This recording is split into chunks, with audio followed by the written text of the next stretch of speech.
All right, we're working on this 2009 Hyundai Sonata, and we're going to be replacing the front rotors and brake pads. And let me show you what I have here. So this is the brand I'm going to be going with. I've used this a lot. It's a really good brand. I can leave a link to this. And this kit comes with both of the front rotors, and we also got our brake pads here, and also some new hardware. So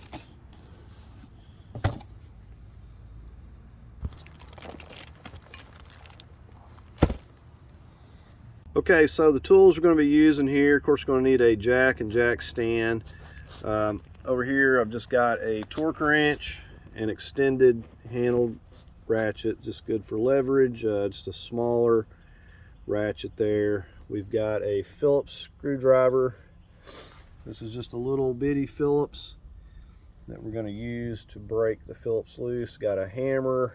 We've got some, see, we got a 21 millimeter, 14, 17 millimeter. We got a 12, and I've got a little short extension. I'm going to be using this silicone paste, some alcohol to clean up the anti-rust off of the new rotors, and just some medium Loctite, a little wire brush, and a C-clamp. If you don't have a C-clamp, you can use a flat screwdriver to push that piston back.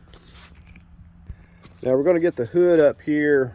When we push our piston back, we're going to come in here, we're going to monitor our brake fluid, and as you can see right now, we're in no danger of overfilling it at this point, but we're going to monitor that. If we have to, we may need to take some out. For that, you need a container and a syringe. Very first thing, I'm going to get the rear tire chalked here, front and back. I'm going to go ahead and start breaking our lugs loose here.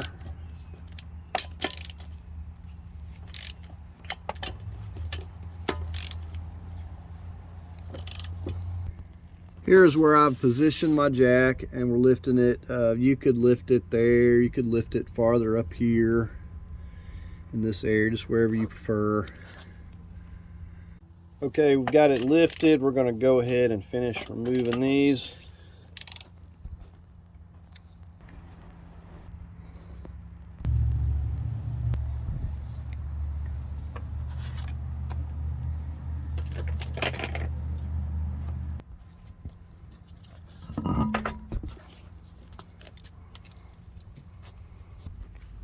I'm going to just position this right under this portion of the frame.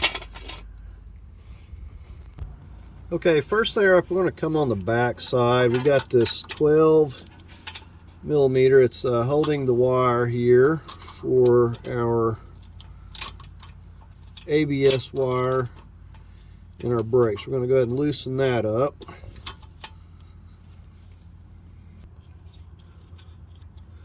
Okay, there we have that, and see, that goes on top. That allows us to loosen that up, and this has a little peg right there, goes into this little hole up here to kind of line it up. And that one has a little piece right there that kind of sits on the side of that to kind of line that up. So we have that freed up there, the brake line. Okay, next thing up, we're going to get these 14s holding the caliper itself.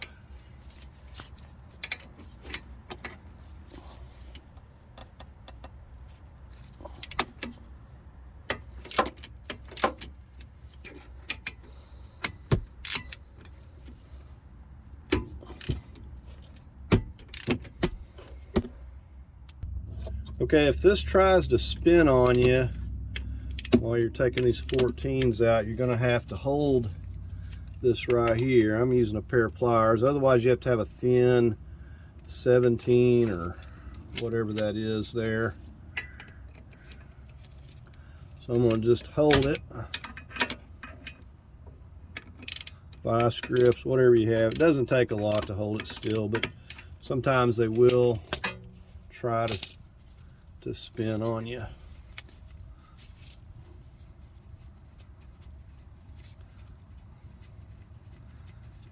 All right, so we about got it here. And we'll get the lower one. Okay, so like I was saying, if you don't have a C-clamp, you can come in here, and you want to do this before you take the bolts out, but I just now thought about it. But you'll push back against that piston. Now I do have to watch it up there so my reservoir doesn't overflow, but you just want to keep at this till you push that piston all the way back. Okay, and I want to show you, I've shoved that all the way back just by using that screwdriver. I'm just going to set that over there for a minute. Okay, and I want you to take note of how these are on here. Okay, now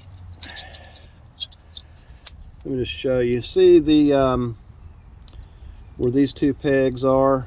This is going in the front. Reason being is it'll fit in between these on the caliper, so you want to take note of that when you're taking your pads off. Put those back the same. Let me show you the back one here. Let's see, this one's made different for whatever reason. It has the pegs out here. It also has like a peg up here, so if you were to stick this up here on the front, then it would be hitting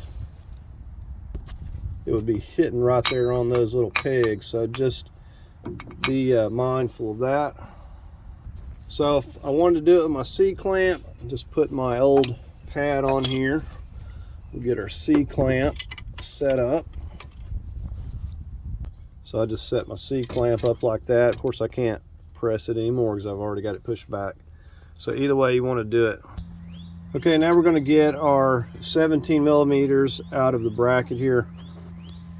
Alright, so we're on the back side here, the first 17, the lower one. I'm going to try to give you a view of these. And these are going to be fairly tight. That's why you need the extended ratchet.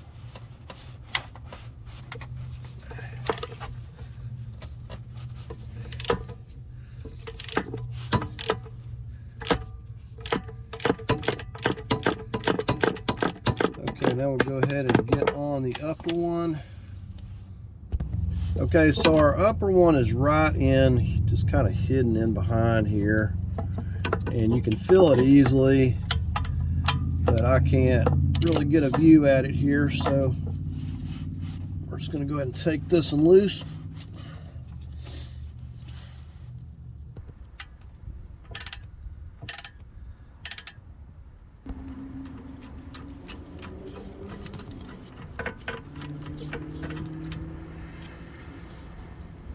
Alright, don't lose your little washer on there. There's the top one.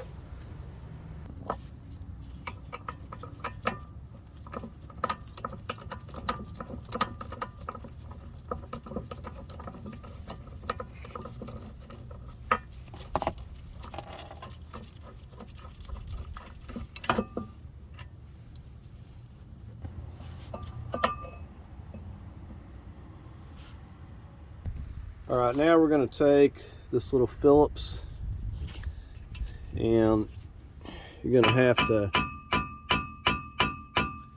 hit this a little bit until they loosen up. And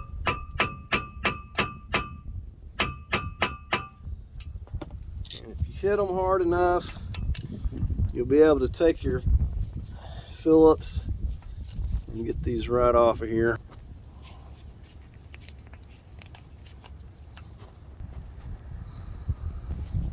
Now, if these are just completely damaged and gone, then that's not the end of the world, because all they do is hold your rotor on. It's just, so I mean, holds it on until you get the wheel or the brake caliper and everything in place. And you can see how horrible these are. Now, you may have to take your hammer, hit it if it doesn't come loose. This one's coming off without any problem. But look at that. So what usually causes that when the brakes don't get changed until it's too late, and then somebody just slaps some brakes on there. Let's take our wire brush, go around this a little bit. So these are going to come with anti-rust all over them. And we just got our alcohol. I don't care about this surface, but all I care about is the surface that the brake pads are going to make contact with. So I'm going to go all the way around it. Also, I'm going to go around this. Alright, so I flipped it over and got this other side, so we got all of that anti-rust off.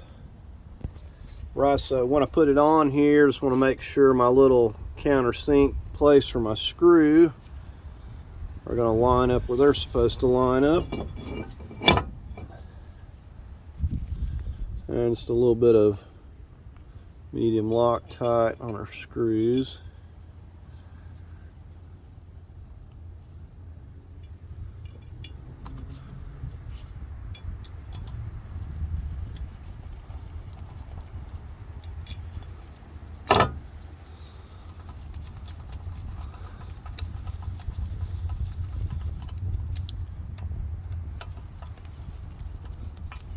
Give them a good snug, call it good. Now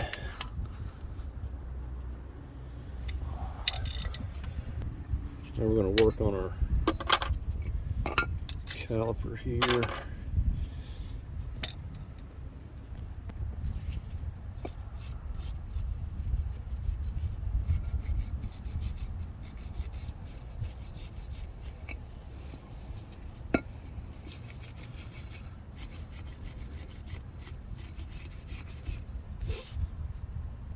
Now let's go ahead and check these out.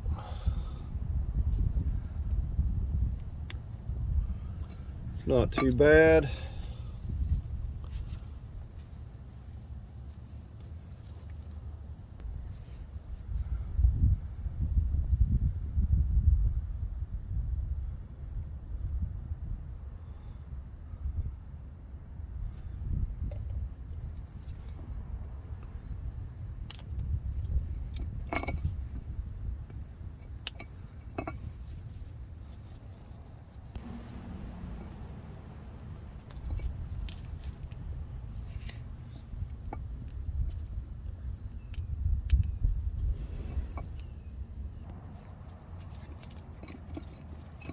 Got our new hardware.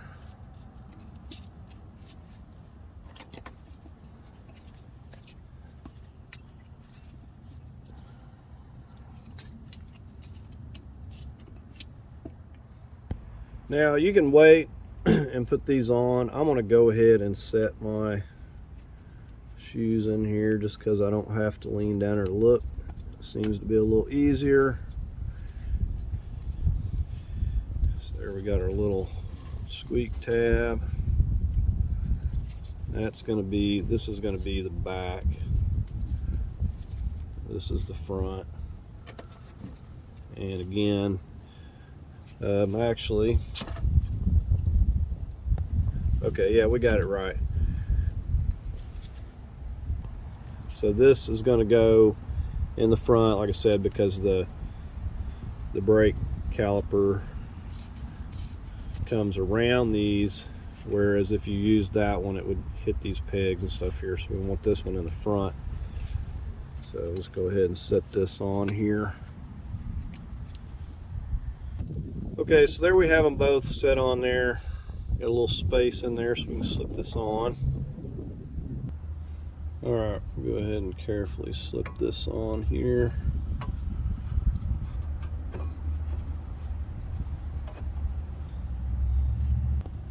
I'm just going to start with the bottom one. Got the medium Loctite.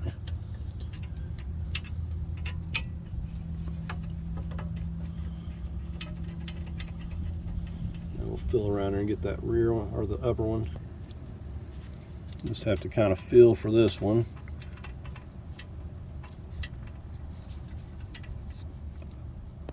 I'll just go in with this and start tightening it up.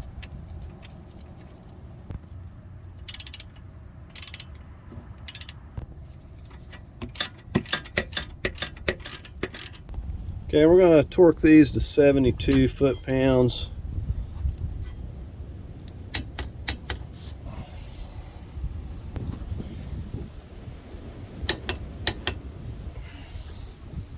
Okay, so let's get our caliper back over here, and if you twisted this hose around, make sure that you get it back into position. This little tab should be pointed up.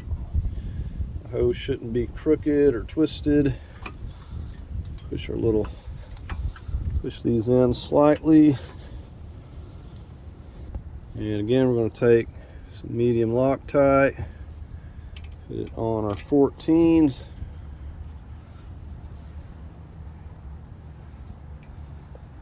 And we'll snug these up. And if it's not lining up, make sure you just wiggle it around a little bit. Get them to go by hand before you get your ratchet on there.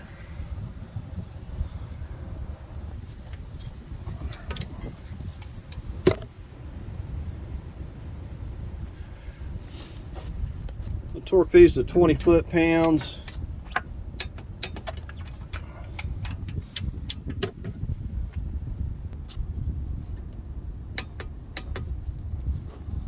Now, I forgot to do a comparison before I slip this on here. And you can do, you'll think like these old pads look like, there's still a lot on there, and there is, a little bit. But if you look at the new ones, they're like way wider than this, so it makes a big difference. All right, so we're going to get our little 12 millimeter back on here.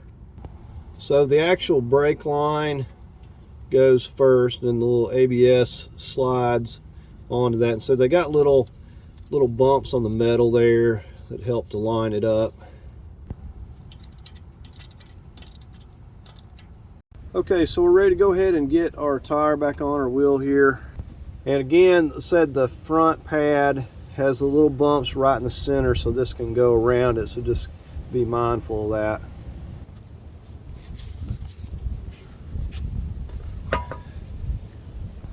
Make sure to line our little notch up our valve stem there.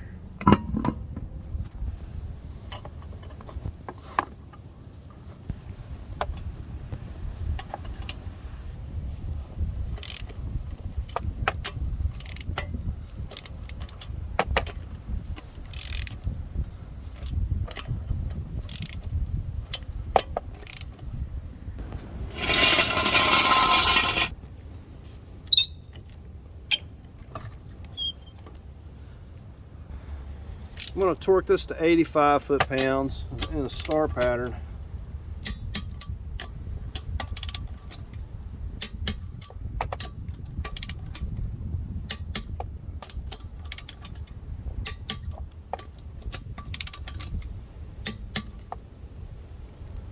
Okay, before we unchock the wheel, go in here and pump this brake up. Make sure we got a firm pedal.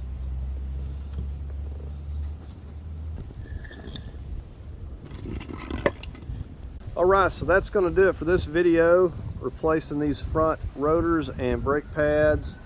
And definitely took it for a drive. It's sounding a lot better and got rid of all those vibrations. So hope you found this video helpful. If you did, give it a thumbs up. As always, I invite you to subscribe, and thanks for watching.